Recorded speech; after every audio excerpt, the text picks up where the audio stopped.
ये जो गुड़िया इस वक्त आप अपनी स्क्रीन्स पे देख रहे हैं, इस गुड़िया ने पूरी दुनिया को पागल बना रखा है। जल्द अज जल्द इंट्रोड्यूस होने के बाद 1.8 बिलियन डॉलर्स की सेल्स हैं और आईपी स्पेसिफिक सेल्स इसकी 410 मिलियन डॉलर्स की हैं। लेबूबू डॉल्स की कामयाबी की सबसे बड़ी वजह सेलिब्रिटी इंडोर्समेंट। कौन सा सेलिब्रिटी है कि जो इसको इंडोर्स नहीं करता? रिहाना, किम कार्दाशियन, दुआ लीपा, सिमोने बाइल्स, डेविड बेकहम, सब ने लेबूबू डॉल्स को प्रमोट किया। लेकिन क्या आप जानते हैं कि इराक की गवर्नमेंट ने 4000 लेबूबू डॉल्स को पकड़कर जला दिया, उसको कॉन्फिस्केट कर दिया, जाया कर दिया। रशिया इनको बैन करने के बारे में सोच रहे हैं। लोग इसको डिमोनिक समझकर जला रहे हैं क्योंकि उनकी जिंदगी में ऐसे वाकयात हो रहे हैं इस गुड़िया को खरीदने के बाद जो बयान करने के काबिल नहीं है। लेकिन पाकिस्तान में शायद कोई एक स्टोर ऐसा नहीं होगा जहां पर लेबूबू डॉल्स बिकती ना हो। पाकिस्तान के टॉय स्टोर्स में, ग्रोसरी स्टोर्स में, हर जगह लेबूबू डॉल्स कॉमन है। अब ये लेबूबू डॉल्स की कहानी है क्या? इसके पीछे पजूजू की कहानी है क्या? इसके पीछे लमस्तू की कहानी है क्या? और क्या ये कल्चर सिर्फ एक गुड़िया तक रिस्ट्रिक्टेड है? ये इसके पीछे एक बहुत बड़ी साजिश है जो शायद आप नहीं जानते। कहानी क्या है, आइए समझते हैं।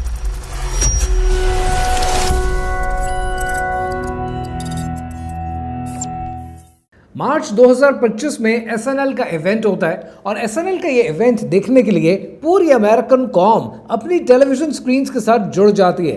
एसएनएल के इस इवेंट में लेडी गागा एक प्रैंक पेश करती हैं। इस प्रैंक का नाम है बर्थडे एट फ्रेंडलीज और फ्रेंडलीज के नाम पर इस रेस्टोरेंट में जो प्रैंक किया जाता है, आहिस्ता आहिस्ता आवाम ने ये देखा कि वो प्रैंक बदलते हुए एक रिचुअल में कन्वर्ट हो जाता है और इस रिचुअल के अंदर लमस्तू नाम के कैरेक्टर को बुलाने की कोशिश की जाती है। उसे खून का चढ़ावा चढ़ाया जाता है और उसके जरिए एक ओकल्ट प्रेजेंटेशन आवाम के सामने रखी जाती है। आवाम पागल हो जाती है कि ये क्या पेश किया गया है। जो एसएनएल के इवेंट में लेडी गागा ने प्रेजेंट किया है, ये तो कोई मजहबी रसूमात है और ये मजहबी रसूमात प्योर सैटनिक है। लेकिन इस कहानी को अगर आपने समझना है तो आपने सिर्फ लेडी गागा या लमस्तू के कैरेक्टर से नहीं समझना, आपको थोड़ा सा माजी में और जाना है और आपने जाना है शाम के शहर में कि जहां 1929 में आर्कियोलॉजिकल डिगिंग हुई और आर्कियोलॉजिकल डिगिंग में पता ये चला कि इस जगह पर जो उगरित का शहर है वो किसी जमाने में आबाद था। शाम के इस शहर के नीचे जो आबादी रहा करती थी वो 3000 BCE की वो आबादी है कि जिसको कानान कहा जाता था। कानान वो शहर है कि जहां पे हजरत इब्राहीम अलैहिस्सलाम को भेजा गया था। 1929 में होने वाली इस डिगिंग में जो कि शाम में जारी रही, शाम के इलाके रास शमरा से जितने आर्कियोलॉजिकल फैक्ट्स मिले हैं, जितनी टैबलेट्स मिली हैं, उससे पता ये चलता है कि कनान के रहने वाले अजीबो गरीब परस्तिश किया करते थे। उनका मानना यह था कि उनका खुदा है कि जिसका नाम है अनु। उस अनु की एक बेटी है, उस बेटी का नाम है लमस्तू और ये बेटी वक्त के साथ साथ ईवल में कन्वर्ट हो चुकी है। ऐसे कन्वर्ट हुई है कि इसका चेहरा शेर की तरह है, इसके कान गधे की तरह हैं और इसकी दुम भी है। और ये काम ये करती है कि वो औरतें कि जो पेट से होती हैं, ये 7 दफ़ा उनके पेट को हाथ लगाती है तो वो औरतें बांझ हो जाती हैं, बच्चों को खा जाती है, बच्चों का खून पी जाती है। लमस्तू एक ऐसा कैरेक्टर था कि जिससे खौफ तारी होता था कनान के लोगों में और वो डरते थे कि कहीं लमस्तू उन्हें बांझ ना कर दे, कहीं वो उनके बच्चों को मार ना डाले, कहीं उनके बच्चों को खा ना जाए। इसलिए उन्होंने एक और कैरेक्टर का जन्म दिया और ये कैरेक्टर भी डिमोनिक कैरेक्टर था और ये कैरेक्टर है पजूजू का कैरेक्टर।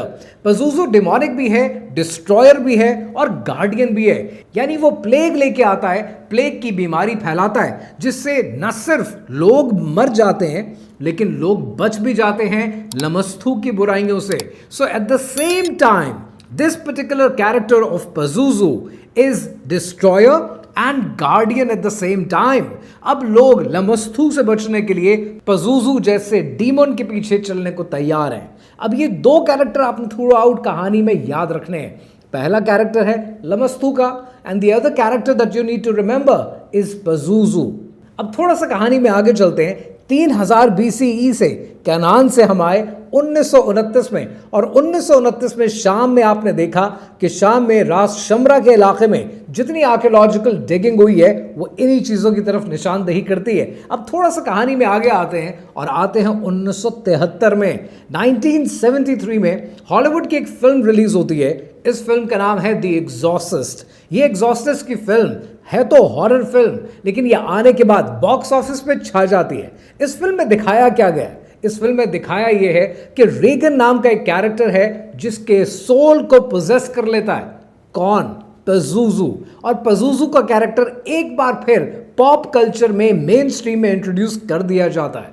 थोड़ा सा कहानी में आगे चलें तो आप ये देखते हैं कि पाथफाइंडर आरपीजी की जो गेम्स लॉन्च होती हैं उसके अंदर लमस्थू को मदर ऑफ द बीस्ट के नाम से फिर इंट्रोड्यूस कर दिया जाता है। फिर 2023 में द एग्जॉर्सिस्ट का रीमेक बनता है और इस बार इस फिल्म का नाम पता है क्या है? इस बार इस फिल्म का नाम है द एग्जॉर्सिस्ट बिलीवर। अब ये बिलीवर फिल्म के अंदर फिर एक बार लमस्थू और पज़ुज़ू की कहानी दोबारा आपके सामने खोलकर रख दी जाती है। बार बार पॉप कल्चर में लमस्थू पज़ुज़ू इन डीमंस को आपके सामने इंट्रोड्यूस किया जाता है। इन शैतानों को इंट्रोड्यूस करने का मतलब यह है कि मजहब को कंफ्यूज कर दो। लोगों को समझना है कि कब कहना है कि या अल्लाह मेरी मदद कर, कब कहना है force universe please protect me, और कब कहना है लमस्थू और पज़ुज़ू मुझे प्रोटेक्ट करो, मेरी मदद करो। इस तरीके से स्लोली एंड ग्रेजुअली आपके दीन को खराब किया जाता है, आपके ईमान को कच्चा किया जाता है। लमस्थू और पज़ुज़ू इन दोनों के कॉम्बिनेशन से एक नया कैरेक्टर जन्म लेता है और 2015 में वो आपके सामने टॉयज की शक्ल में, मासूम खिलौने की शक्ल में इंट्रोड्यूस कर दिया जाता है जिसका नाम है लबूबू। अब ये लबूबू डॉल्स जिसका आईपी तो ओन करती है एक चाइना की कंपनी जिसका नाम है पॉप मार्ट, लेकिन इस कैरेक्टर को जरा गौर से देखें, आपको देखते ही वहशत होने लगती है कि ये किस किस्म की गुड़िया है। क्या इस किस्म की गुड़िया लोग अपने घरों में लेकर आएंगे?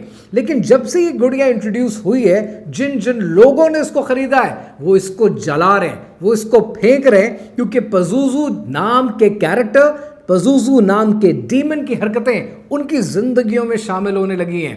This is how we are spoiling our kids and we are not questioning anything.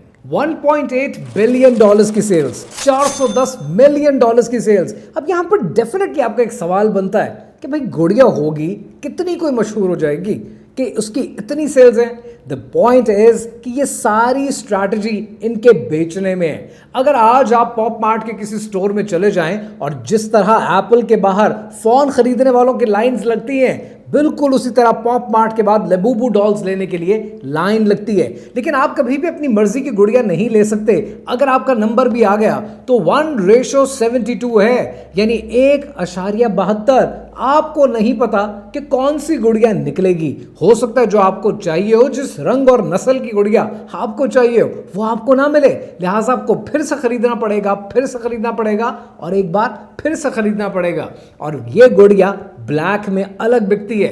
सो आज इसी की वजह से इसकी 1.8 बिलियन डॉलर्स की सेल्स हैं। लेकिन एक चीज जो हम बिल्कुल नजरअंदाज कर देते हैं कि आज जिन्होंने ये गुड़िया खरीदी है, कितनी दुनिया है जो उसको जला रही है। थाईलैंड की क्रिश्चियन कम्युनिटी ने दंगे फसाद कर दिए, इस गुड़िया को जला दिया।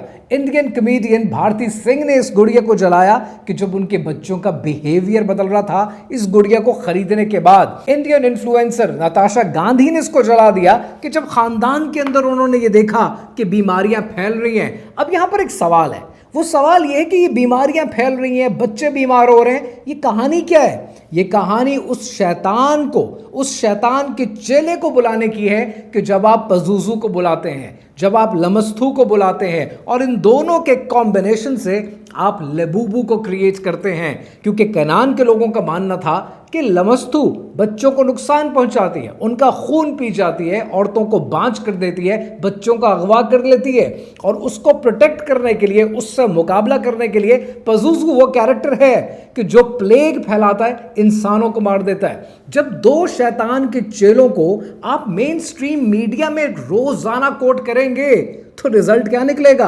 आप डायरेक्टली इब्लीस को और इब्लीस के चेलों को अपने घर में लेकर आ रहे हैं और उसका कैरेक्टर बनाकर अपने बच्चों के हाथ में थमा रहे हैं। मैं हमेशा एक बात करता हूं कि हम जो मिडिल क्लास कौम है, पाकिस्तान की, बांग्लादेश की, इंडिया की, हमारी सारी जिंदगी में ना टोटल 2 सेविंग्स होती हैं। वो पैसे जो हमने सेव करके बैंक में रख लिए या घर की तिजोरियों में रख लिए, या वो बच्चे जो हम रोज परवान चढ़ते हुए अपने घरों में देखते हैं। आप कभी नहीं चाहेंगे कि आपका बैंक आपका पैसा लेकर भाग जाए। आप कभी भी नहीं चाहेंगे कि आपके बच्चों को कोई नुकसान पहुंचा दे। दिस इज योर इन्वेस्टमेंट, और इसी इन्वेस्टमेंट के हाथ में हम शैतान के चेलों को एक मुजस्समा बनाकर इनके हाथों में थमा रहे हैं। द वर्स्ट इज कि दुनिया इसको जला रही है और बैन कर रही है, और पाकिस्तान के टॉय स्टोर्स के अंदर धड़ाधड़ लबूबू बिक रही है। अपनी हार्ड अर्न्ड इनकम को लेबूबू डॉल्स पर खर्च करके एक शैतानी मुजस्समा अपने बच्चों को हाथ में देने से पहले 10 दफा सोचिएगा कि आप अगर आज अपने बच्चों को अपना वक्त नहीं दे सकते तो आपके बच्चों का दीन कोई और सेट करके देगा, कोई और तरबियत करके देगा, उन्हें कोई और कुछ और सिखाएगा। और हो सकता है वो कुछ सिखाना ना चाहता हो, इन्हें सिर्फ कंफ्यूज करना चाहता हो। इन डिस्कशंस को, लेबूबू डॉल्स के बारे में गुफ्तगू को, इन बातों को अपने दोस्तों के, फैमिली के, घर के सर्कल्स में कॉमन बनाएं, क्योंकि आपका फर्ज है कि आप अपने साथ रहने वालों को, अपने दोस्तों को और अपने प्यारों को इस अजाब से बचाएं, क्योंकि ये सवाल कल को मुझसे, आपसे, हम सबसे होगा।